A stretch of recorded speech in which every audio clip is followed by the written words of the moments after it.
A partir de agora, você acompanha pela sua TVA o programa Espaço Cidadão. Todas as semanas, a nossa produção escolhe um tema muito importante que abrange todo o estado de Santa Catarina. Infelizmente, hoje é um tema desagradável, mas que mostra a realidade do nosso estado: violência contra a mulher. Nós convidamos o psicólogo policial Paulo Henrique Andrade, da Delegacia da Mulher do município de São José, para conversar um pouco conosco a respeito disso. Paulo, muito obrigado por atender o nosso convite. Você já está envolvido nisso em São José há praticamente 3 anos, mas nessa função há mais de 7 anos. O que mais lhe aborreceu ao longo desse tempo? Bom, no início... Ou isso tem todos os dias um aborrecimento? É que, na verdade, como psicólogo, a gente é obrigado a trabalhar as próprias questões para estar lidando com essas questões tão doloridas das mulheres vítimas de violência doméstica contra a mulher. Já são 7 anos trabalhando na área, né, e com mais de 8.000 atendimentos desses casos. Então, tem casos que chamam mais atenção pela gravidade, pela violência, né, do que acontece, pela frequência do que acontece, mas muitas vezes o que aborrece é você desenvolver todo um trabalho e muitas vezes saber que esse trabalho logo ali na frente vai ser interrompido porque a gente não tem uma continuidade, né? Porque muitas questões aparecem que essas mulheres vão na delegacia, fazem procedimento, né, no momento da raiva, porque existe o ciclo da violência doméstica, né? Primeiro é aquela criação da tensão no relacionamento, né? Depois a explosão da raiva, propriamente dito, e depois a terceira fase, que a gente chama que é a fase da lua de mel, né? As intervenções na esfera da polícia já são em última instância. Então, quando essa mulher ela vai fazer o registro, está com muita raiva, faz o procedimento, logo em seguida, lá na frente, pede para desistir dessa ocorrência, né? Isso é muito comum? Eu vou dizer, dos crimes, né, de ameaça, calúnia, difamação, de cada 10 ocorrências, umas 8 desistem, vamos dizer que 80% de desistência. Só que a legislação, a Lei Maria da Penha, desde 2006, dificultou isso um pouco, né? Porque tem crimes que eles chamam... No sentido de proteger a mulher, claro. De proteger a mulher, porque faz com que a ação seja pública e incondicionada. Ou seja, qualquer mulher hoje que chegue numa delegacia, faça um BO, né, de lesão corporal leve, um exemplo, relata a comunicante que foi agredida fisicamente pelo seu companheiro, um tapa, um beliscão. Citou isso, não tem como ela desistir do procedimento, é uma ação pública e incondicionada. Então a gente instaura o inquérito policial, né? Mas muitas vezes o que acontece, a lei só mudou o local da desistência. Ela não pode desistir na delegacia, tá? Mas pela legislação ela pode desistir em audiência designada para tal, com o Ministério Público e com o juiz responsável. Então, na verdade, você acaba inchando o aparato policial, porque, por exemplo, em São José, só no ano de 2013 foram instaurados em torno de 800 a 1.000 inquéritos policiais de violência doméstica, né? E elas chegam, a maioria delas, dessa mesma porcentagem, quando tem audiência lá, elas não querem dar continuidade. Mas nós não podemos culpar a mulher por causa disso. Uma série de fatores levam que essa mulher não rompa com esse ciclo da violência. Tipo de comportamento. Eu poderia colocar aí o lado financeiro é o principal? Não digo que seja o principal. Mas é um deles. Mas é um deles, né? Porque a gente tem que entender que, primeiramente, qual é a maior causa da violência doméstica? A gente vai falar pobreza, drogas, alcoolismo. Não. Isso são fatores desencadeantes. Todo homem que bebe agride a mulher? Não. Né? Claro. O que acontece? A maior causa da violência doméstica é o quê? É o machismo. Essa é a herança histórica e cultural, né, dessa sociedade patriarcal, onde esse homem tinha que ser provedor, a mulher subservente, né, onde esse homem sustentava. A função dela é ter filho e trabalhar na cozinha. Exatamente, só que isso já mudou muito. Há muito tempo. Há muito tempo, né? Então a gente não pode dizer que também só o lado econômico é importante, porque hoje em dia nós vemos mulheres que têm a mesma condição econômica que o sujeito, mas têm dificuldade também para desvencilhar. É verdade que as mulheres, né, isso é estatístico inclusive, que têm uma independência econômica, uma independência cognitiva, intelectual, elas denunciam com muito mais frequência e dão continuidade nas ações, porque para elas, independente, ela não precisa daquele homem para sustentá-la para nada. Então bastou uma agressão para ela botar o ponto final, mas não é o que acontece na grande maioria. Infelizmente, né? infelizmente, nesse sentido, né? Então, acho que a gente tem que trabalhar um pouco mais, antes de tudo, porque muito se cobra em violência doméstica, a gente fala do quê? Polícia Civil, né, que é onde as delegacias especializadas, né, o Estado de Santa Catarina, né, através da polícia, fez um grande avanço. Hoje em dia nós somos 30 delegacias especializadas de proteção, né, aqui nós chamamos de DPCAM, Delegacia de Proteção à Mulher, Criança, Adolescente e Idoso. São 30 espalhados no Estado, né, mas que a gente vê que tem que ser feito um trabalho de base. Muito se cobra da polícia, só que aí já é o último nível. Depois da polícia, quais são as instituições? Judiciário, cemitério, hospital. Infelizmente. Né? Queremos voltar a trabalhar, exigir as políticas públicas, aí sim, para trabalhar a promoção da equidade de gênero, do masculino e do feminino, desde o pré-escolar, né, para que esses meninos venham de lá e entendam que hoje em dia, né, o homem e a mulher têm direitos iguais, são diferentes por questões biológicas, por tudo, claro, mas que têm os direitos são iguais. Né, os direitos Paulo, nós vamos acompanhar um trabalho feito pela nossa repórter Emily Sani a respeito desse tema. Vamos lá.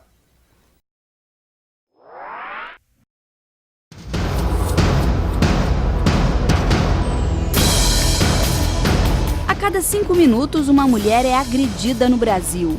Pesquisa divulgada em 2012 mostra que 4 entre 10 mulheres já sofreram violência doméstica.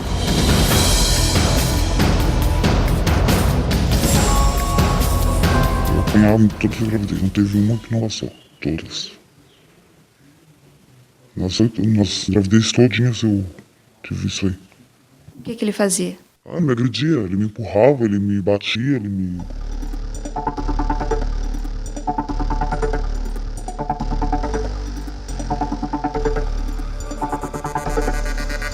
Entre 87 países, o Brasil é o 7º que mais mata. São 4,4 assassinatos em cada grupo de 100 mil mulheres. Ele matou uma amiga minha porque ele não conseguiu me achar. Aí você resolveu fugir? Foi porque eu já não aguentava mais, eu apanhava muito e eu precisava sair de lá, o pai dele, ninguém me ajudava. E eu tinha que sair de lá porque eu não aguentava mais dormir. Eu dormia com medo, eu acordava com medo, eu apanhava por tudo. Então eu peguei, um dia ele me deixou sair, na verdade, e esse dia eu saí e não voltei mais. Essa mulher vive hoje com portas e janelas trancadas. Os passos são dados somente dentro de casa. O medo a impede de sair na rua. Por que você nunca denunciou? Porque não adianta. Tu denuncia, ganha uma medida protetiva, que é apenas um papel, dizendo que ele não pode chegar perto de ti 500 metros. Quem ia te matar não liga para um papel. E não vale a pena. A justiça, na verdade, é a polícia, ninguém te ajuda. A Lei Maria da Penha foi um avanço, mas para o delegado da Delegacia da Mulher de Florianópolis, a lei ainda é falha. É até uma verdade que eu vou falar para as pessoas, que infelizmente lei nenhuma protege ninguém. Essa é a grande verdade. A medida protetiva, que é um grande avanço previsto na Lei Maria da Penha, ela prevê o afastamento, ela prevê a suspensão de porte de arma, só que ela prevê, o juiz manda a pessoa não se aproximar. Isso não quer dizer que a pessoa não vai se aproximar. Então, um papel por si só não garante nada, infelizmente. Nessa delegacia em Florianópolis, somente no ano passado, foram registrados cerca de 5.500 boletins de ocorrência. Para o delegado, a prevenção vem ainda no namoro. Quer conhecer a pessoa que você vai casar? No namoro, você vê como esse cara trata a mãe. Como esse cara trata a mãe, ele vai tratar a mulher. Não vai ser botando uma aliança na mão esquerda que ele vai ficar bonzinho da noite pro dia. Não vai. Não vai. Eu posso afirmar, eu convivo com... Eu ouço mulheres todos os dias aqui, eu faço questão como servidor público ouvir mulheres aqui.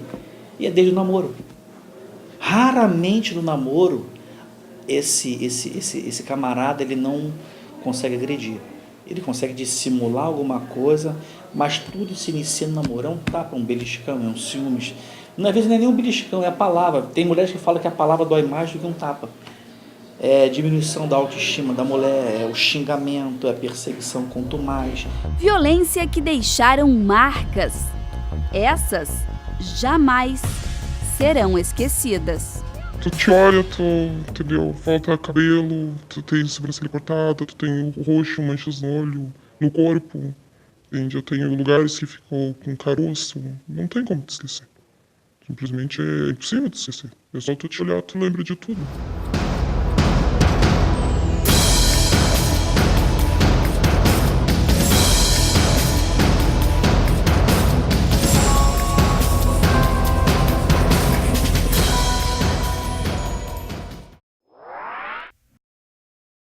Paulo, medida protetiva. O João não pode aparecer perto da Maria 500 metros. Quem é que fiscaliza isso? Bom, antes de tudo, cabe ressaltar que, o meu modo de ver, com a experiência que eu tenho, a medida protetiva de urgência é o maior avanço que a Lei Maria da Penha vem trazer. Anteriormente, a Lei Maria da Penha 2006... Não tinha nada sobre isso? Em casos muito graves, demoravam até um ano para o juiz deferir. Hoje em dia, não. Ela chegou na delegacia, é direito dela, não cabe nem a gente analisar se vai fazer ou não. Ela requeriu a medida protetiva, a gente faz essa medida e assim é cumprida em São José.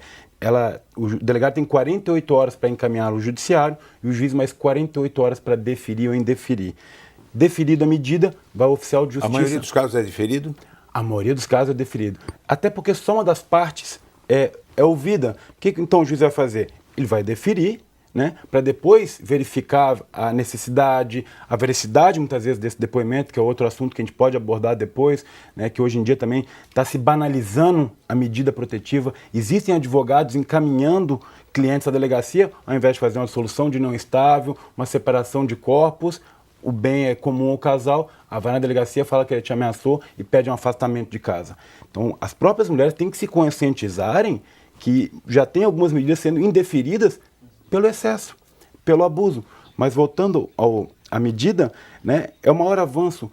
Eu vou dizer que 80% dos homens que são notificados das medidas protetivas cumprem. É verdade que é um pedaço de papel, né? Só que é uma ordem judicial que vem de um juiz, o efeito simbólico que isso tem no cidadão.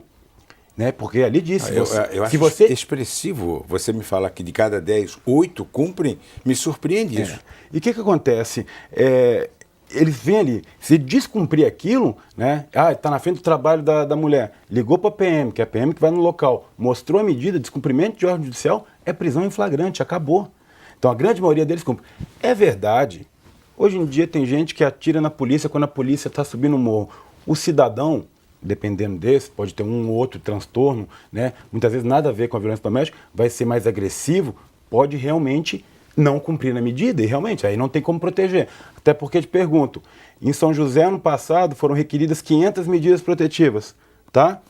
Como é que Quer dizer, mais de uma por dia.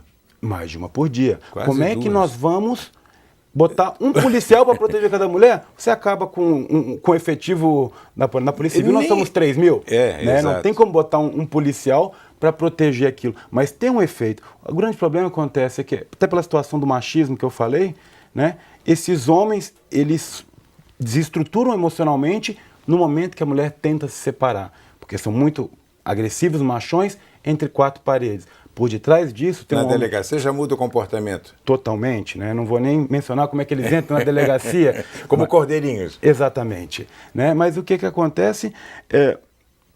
Esse homem, por detrás disso, ele é inseguro e tem extrema, baixa autoestima. Não, é isso que faz ele ser um agressor, nesse sentido, covarde, porque é contra a mulher. Pois ele é inseguro. Ele é ciumento, possessivo. Claro, se ele é inseguro, o que essa mulher está fazendo comigo? Vai estar me traindo em qualquer esquina. Né? Mesmo que ela nunca tenha feito isso. E os casos mais graves acontecem justamente quando essas mulheres estão tentando se separar. Esses homens se desestruturam psicologicamente, emocionalmente, e muitas vezes acabam até piorar a acontecendo situação, né? o homicídio. Bom, nós vamos ao intervalo agora. O tema é muito importante para todo o estado de Santa Catarina. Violência contra a mulher. E nós vamos formular mais umas perguntas ainda para o Paulo Henrique Andrade. Intervalo e já voltamos.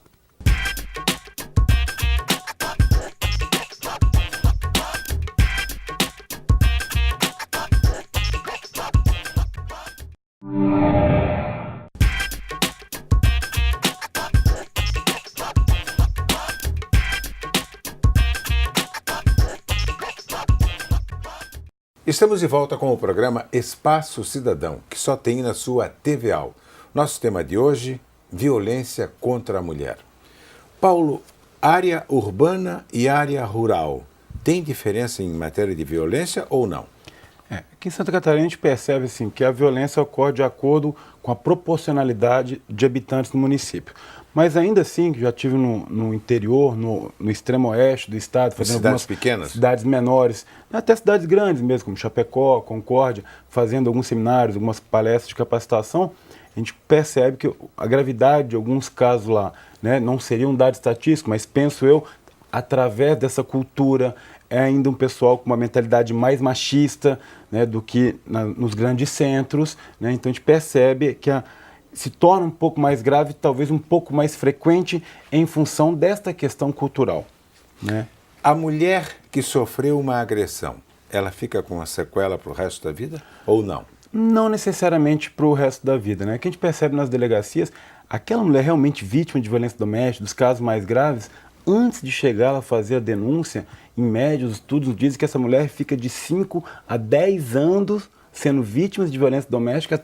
Repete esse número. De 5 a 10 anos sendo vítima de violência doméstica até ter a coragem de fazer a primeira denúncia. Não é porque o homem ameaça. Se você for na delegacia, eu mato você, mato os filhos e por aí vai. Então, até realmente ela tomar coragem, né, demora esse tempo. Os casos graves, de 5 a 10 anos. A Lei Maria da Penha está na mídia o tempo todo, facilitou o acesso um pouco, então elas têm ido realmente procurado mais. A realidade mudou, né? A realidade mudou, né? Mas, assim, as sequelas, primeira coisa que eu costumo falar, para romper o ciclo da violência doméstica, a mulher tem que sentir parte dela, ela não pode negar. Eu costumo falar, para a gente quebrar o ciclo, você tem que chegar no núcleo, né? Esse núcleo qual é? É a negação. Enquanto essa mulher negar, esconder, que faz parte dessa, e o homem também, dessa relação violenta, não tem como transformar esse relacionamento, né? A violência psicológica, muitas vezes mulheres sim desenvolvem transtorno do pânico, né, transtornos de ansiedade, transtorno de humor, como a depressão, em função da frequência dessa violência doméstica. Se é uma sequela definitiva, digo que não, que hoje em dia, através de acompanhamento, né, uma profilaxia, uma higiene mental, ela pode se libertar disso, entender também que parte que ela tem nessa relação violenta, né, através de mudanças de estrutura mesmo, de comportamentos, para que ela possa vir constituir novos relacionamentos que não repitam esse, que muitas mulheres repetem o quê? O relacionamento dos pais, dos avós, né? Então a violência meio que se naturaliza. O avô agredir a avó, a mãe, então ela vê aquilo como uma, né, naturalização da violência, daquilo que não é natural. De jeito nenhum. Me diga uma outra coisa que eu fiquei muito curioso pelos números que você tem apresentado. O lado financeiro pesa muito, por exemplo, de cada 10 casos, quantos a mulher resolve mudar a posição dela, tendo em vista que ela não tem como aguentar as despesas de casa? Eu não vou saber te precisar exatamente em questão numérica, né? Mas o que a gente percebe... Mas existe esse caso? Existe casos que as mulheres ficam no relacionamento porque não tem como se sustentar, não vai ter uma autonomia econômica. Uma grande quantidade de filhos. Para prover o sustento dos próprios filhos. Então, realmente, isso é um fator que faz que ela não rompa com esse ciclo, né? Então, por isso também não adianta só a gente afastar o sujeito. O que vai acontecer? Se essa mulher não for capacitada profissionalmente, né, culturalmente, ela vai repetir, vai voltar, se não for com esse mesmo, vai arrumar ela vai outro, arrumar pode um entrar outro no mesmo e vai ciclo, continuar, né? no mesmo ciclo da violência doméstica, né? Então, assim, uma independência econômica, intelectual, afetiva, faz com que ela procure relacionamentos novos para viver de forma, né, que tenha essa igualdade de gênero no relacionamento.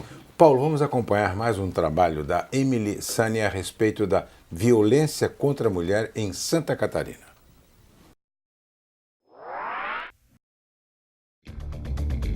Essa é uma ONG sem fins lucrativos que abriga mulheres vítimas de violência doméstica. Uma casa de passagem que tem espaço para atender até 20 mulheres e crianças. A fachada não pode ser identificada por segurança. A mulher é fragilizada, tem seus vínculos rompidos, procura a delegacia da mulher, registra um boletim de ocorrência e, se ela tem condições de se abrigar na casa de familiares, a própria delegacia já faz esse encaminhamento. Quando ela não tem para onde ir, é que ela vem para nós. Então, aqui ela recebe pousada, alimentos, banho, roupas, atendimento médico, psicológico, nutricional para ela e para seus filhos menores de 14 anos. Essa mulher é ameaçada de morte pelo ex-marido. Passou pela ONG e hoje mora na casa de parentes. Semana ainda ligou, ameaçando que se eu botasse em qualquer coisa que ele desconfiasse que eu botasse na justiça, ele ia me matar. O perfil das mulheres agredidas são bastante parecidos. Grande parte delas vivenciam um ciclo que faz com que o agressor continue usando a violência. Algumas, elas são dependentes emocionalmente, financeiramente. O marido é usuário de alguma substância entorpecente ou faz uso de álcool. Então tem esse movimento cíclico, bate, espanca, ela perdoa e ela é dependente, vai, bate, espanca, então fica esse movimento constante.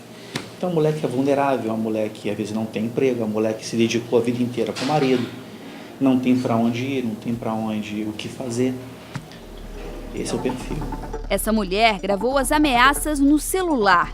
Agora, ela afirma não ter mais medo. Eu tenho medo de morrer, porque eu não tenho medo dele. Agora eu não tenho mais medo. Antes eu tinha muito medo. Medo mesmo. Eu tinha meu filho pequeno, tinha tudo, mas agora não. Se ele ameaçar, eu tenho coragem para ir na delegacia hoje, se precisar eu vou. Se ele me ligar ameaçando, eu vou ir na delegacia sim. Não tenho medo dele.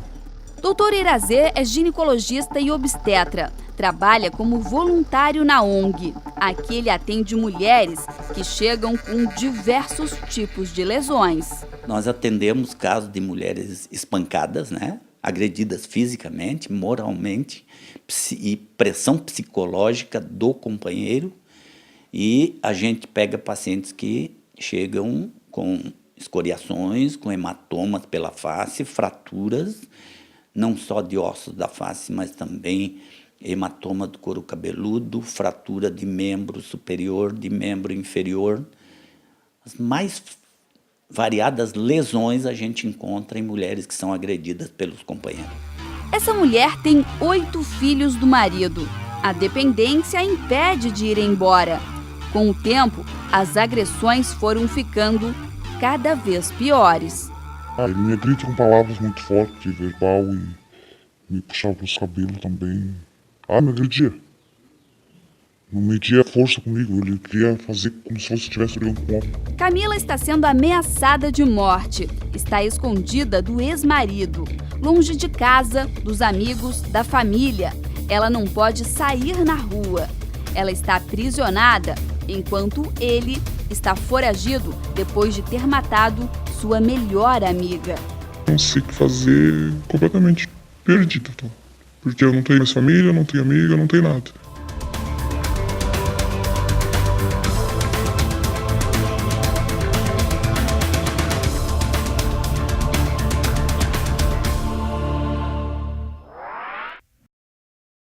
O primeiro passo da mulher na primeira agressão, você teria números sobre isso? Por exemplo, a Maria foi agredida, hoje imediatamente ela já foi fazer a denúncia na delegacia. Isso acontece? Não, muito raro, muito raro. É aquilo que eu te falei, realmente, a grande maioria vai fazer a denúncia depois de um longo tempo onde ela vem sendo vítima da violência doméstica. Aí sim a gente volta naquela questão econômica e a mulher, né, mais moderna, vamos dizer assim, que vê os papéis iguais entre o masculino e o feminino, essa sim, muitas vezes não precisa nem um tapa. Bastou um empurrão, um apertão. Até uma agressão verbal? Uma agressão verbal pela possível roupa que ela esteja, coisa, basta, assim, acabou o relacionamento. Muitas vezes basta, muitas vezes não vão nem na delegacia, conseguem romper ali mesmo. Se o sujeito não entende o termo de um relacionamento, aí sim elas procuram auxílio da polícia, né, para que possa dar um limite nesse sujeito, que ele possa se afastar, né, e entender que ali, pelo menos com ela, dessa forma não vai acontecer. Né? Paulo, a diferença cultural. Maria é formada em uma determinada área e o João não é formado e tal. Só que a Maria nunca usou essa diferença cultural contra ele. Ele é que se sente menor em função dessa diferença. É muito comum acontecer caso. É frequente, é frequente. Como eu falei anteriormente, no bloco anterior, essa questão, né, o homem, o perfil do autor da violência doméstica é aquele homem inseguro, com baixa autoestima, né? Então, para ele ver uma mulher numa posição de sucesso, ele se sente inferiorizado. Então, a estratégia que ele usa, muitas vezes, é da violência psicológica, tentando fazer com que a mulher também se sinta mal, né? Seja com ofensas verbais. Ele procura desvalorizar a mulher. Desvalorizar a mulher, né? Tirar ela daquela posição que ela alcançou por meios próprios, né? Com o trabalho dela, com a dedicação dela. E o pior de tudo é que, muitas vezes, a força da violência é tão grande que consegue fazer com que essa mulher realmente se deprima, se sinta... Ela se transforma naquilo que ele dizia que é, né? Aquela questão, sua louca, você não vale nada, não vale nada, não vale nada. A insistência disso, se essa mulher não rompe com isso, a tendência é o quê? Que ela acabe de uma maneira ou não se identificando com aquilo que ele quer, né? Colocando ela no patamar daquilo que ele sente, né? Dessa maneira ele vai sentir que tem um poder sobre ela. Que ela estava num patamar muito alto para ele e aí ele procura diminuir. Diminuir para manter o controle, que o homem quer, na verdade, esse homem inseguro, machista, ele quer manter o controle. Para ele, a mulher é um objeto de posse, né? Se não vê como uma companheira que pode ajudar, né? Que dizem aquele ditado, não é atrás, é do lado. Ou às vezes à frente, né? Assim, uma mulher, frente, né? Tá. Me diga uma outra coisa ainda, a gente falou sobre a família. Por exemplo, o João, eu estou usando o João e Maria, claro, que é os nomes mais comuns. O João passou a brigar com a Maria porque a família da Maria não aceita o João. Tem casos assim? Acontece, né? Acontece. Mas a maior frequência é que essa mulher, muitas vezes, esse autor da violência doméstica, o que ele faz? Ele faz de tudo para isolar essa mulher do seu convívio familiar. Ele não quer a Maria com a família. Não quer a Maria com a família e não quer a Maria com os amigos. Por quê? Mais fácil dele dominar. Se ele está dominando, para quem ela vai pedir ajuda? Se ela mesma se afastou, claro, através da pressão dele. Vamos lá na casa da mãe. Não, tua mãe é chata, tua mãe é isso, aquilo. Acaba afastando, né, essa mulher do convívio familiar. Aquela menina que saiu para comer uma pizza, para jantar, até com um barzinho com as amigas, começa a proibir essa situação, né? Então se afasta das amigas também. Esse isolamento, né, é uma das estratégias que também o autor da violência doméstica usa para ter o controle da relação. Paulo, 30 segundos. Que mensagem você deixa para as mulheres? Antes de tudo, denunciem, né? No primeiro caso já. Primeira situação, nem que não seja fazer um BO, vai na delegacia, pede para conversar com o psicólogo, com o plantonista né, o plantonista, o agente de plantão, para receber uma orientação do que fazer a respeito disso. Sempre denunciar. E antes de tudo também, porque muita gente fica falando, mas muitas mulheres hoje em dia, né, o que elas querem é ostentação, é aquele homem que banque tudo para ela. Se não seja essa mulher que lute, construa teu caminho, seja uma mulher independente, né? E para as autoridades que investam muito mais na promoção de políticas públicas para a igualdade do gênero, que é mais barato e menos sofrido do que tentar trabalhar só em última instância, no caso da polícia. Paulo, obrigado pela aula.